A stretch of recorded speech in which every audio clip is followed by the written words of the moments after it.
Hey guys, just a quick message. I have started up my own YouTube channel now, and I'll be putting out more guides and commentaries on there. So I'll be analysing whole games, lane phases, and teamfight breakdowns as well for mid and bot lanes. So if you're interested, come and subscribe, but enjoy the video. Hey guys, it's Fire here again, and today I'm going to bring you my third episode in the laning series, this time featuring Draven. So Draven's probably one of the strongest laners because of his Q. It creates a huge amount of lane pressure, makes trading ridiculously easy, and you can transition that into a great mid game which is perfect for solo queue. So first thing I want to talk to you about is Draven's weaknesses. Now I think it's really important to understand how to play against the champion before you start playing it, so make sure that you don't do those things that make him weak. So the first thing is his Q. Now at level 1 your Q has a 12-second cooldown, and if you drop that axe, that is a huge window in which your enemy can trade with you, and you're going to lose that trade every time because your Q is all of your damage in lane. Now the second weakness is going to be his ultimate. So a lot of people just use his ultimate for a long range snipe or to clear the wave because they don't place any value on it, but it actually does a ton of damage. I mean, at rank 1 it can do up to 350 damage if it just hits the enemy AD on the way there and back, and that's around 30 to 40% of an enemy AD's health, which is a huge advantage when you're trying to trade. So there's nothing wrong with clearing waves with it, but if you're looking to fight, make sure you do have that ultimate available. So these next clips are just going to give you examples of how to trade as Draven in lane, and as I said before, it's extremely easy to trade because of his Q, and there are 3 ways you can really do that. So the first is just going to be manning up, running up to the enemy, leading with your axes, which I'll talk to you about later, and just attacking the enemy, because 9 times out of 10 Draven's going to do more damage than the enemy AD. Now the 2 slightly more effective ways I guess of trading is going to be using minions. So the first way using minions is going to be when the enemy AD comes up for a last hit. You want to attack them because they'll be attacking the minion, they won't be focusing on you, and you'll get a free hit in. And obviously after you've done that, all you have to do is then lead your axe backwards. So you've just done a 1 auto attack trade, and with Draven your 1 auto attack does a lot of damage, so that's enough of a trade. So the other way of using minions to trade is going to be when you go for a last hit. Now it sounds a little bit strange, but when you go for a last hit, the enemy AD will notice that, and 9 times out of 10 what they'll do is they'll just go for a last hit as well, because you're not going to be attacking them, because obviously you're going to go for a CS. Now what you want to do actually instead is attack the enemy AD. They're not going to be ready for an attack. 9 times out of 10 they're not actually going to attack you back either, because they're not ready for it and they want that CS. So even though you do miss out on a minion, establishing lane pressure through trading like that can force an enemy out of lane. You can end up getting a kill, which is obviously much more advantageous than actually picking up 1 CS.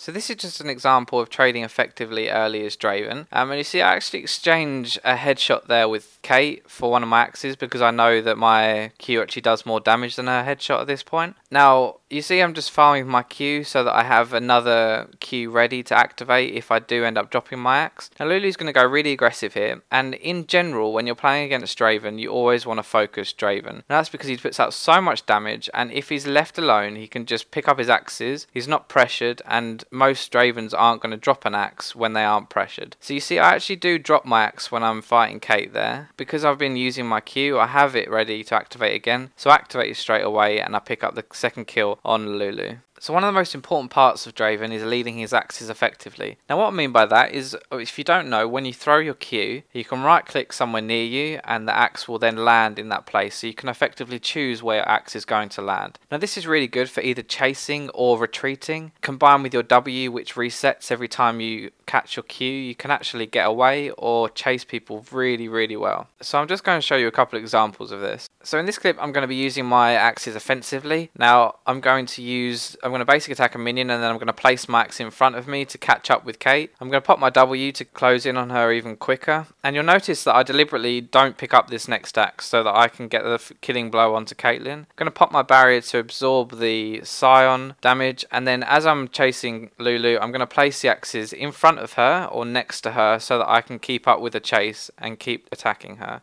So this next clip is a little bit different because it's not in the lane phase, but I'm just going to show you, just pick up a kill here. I'm going to be leading my axes backwards. So it's basically what I was talking about trading before. If you see, I'm going to attack Sion and I'm going to place my axe behind me. This is just applying pressure onto Sion without any danger to me because I'm placing my axe behind me, so I'm always retreating. And now we're going for the kill. I'm going to place my axe forward so I can chase him, and we end up picking up the kill. Now Draven is obviously at his strongest when he has two axes spinning, but I often see people say that it's too difficult to catch both axes, so it doesn't really work and it's just a silly mechanic to have two axes spinning. Now what I'm going to do in these clips is I'm going to show you how to use two axes effectively, and it doesn't require you to catch both axes because admittedly that is very, very difficult to do. So as you can see in these clips, before I go in for a fight, when I recognise a fight is coming, I'm going to activate my Q again, and so I'm going to have two spinning axes. Now what this means is that during the fight I can focus on just catching one axe, but for the first couple of hits I'm going to have two axes spinning, and if I get lucky I can catch both of them, but it means that you have a massive burst of damage at the start of the fight, and if you also activate your Q before the fight starts, then your Q will be ready to be activated sooner, which means that you can activate it again, get another two axes,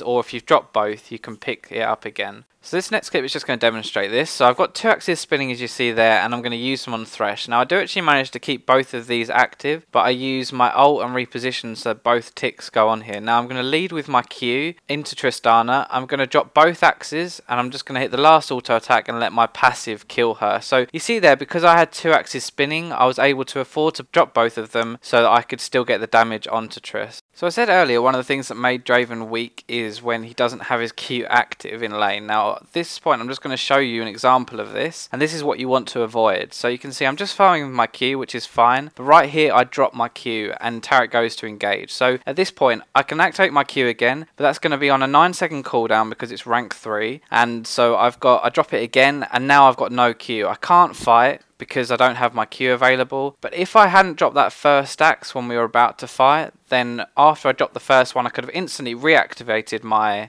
Q and I would have been able to get a double kill out of this. So this last clip is just going to show you the potential of everything that I've showed you in this video. This isn't perfect by any stretch of the imagination, but I have both Qs active here. I'm going to lead with my Q. I'm going to ulti into him and get both ticks onto him. Now it's a bit sloppy because of the box and I didn't anticipate that was actually up. But you can see there I have both Qs active, so I don't have to worry about picking them back up. I know there's going to be enough damage and I pick up the kill. The last thing I want to say is the best way to improve with Draven is probably going to be through your Q cooldown. So if you always have it active, then if you do drop it, there's less pressure on you because you can just reactivate the Q again and you could still win that trade. So thanks for watching. Please do leave a like and subscribe, and also comment on which AD you'd like to see next. I'm going to be doing a mid laner series on this channel as well, so please do comment on which mid you would like me to do first, and follow me on Twitch. Thanks.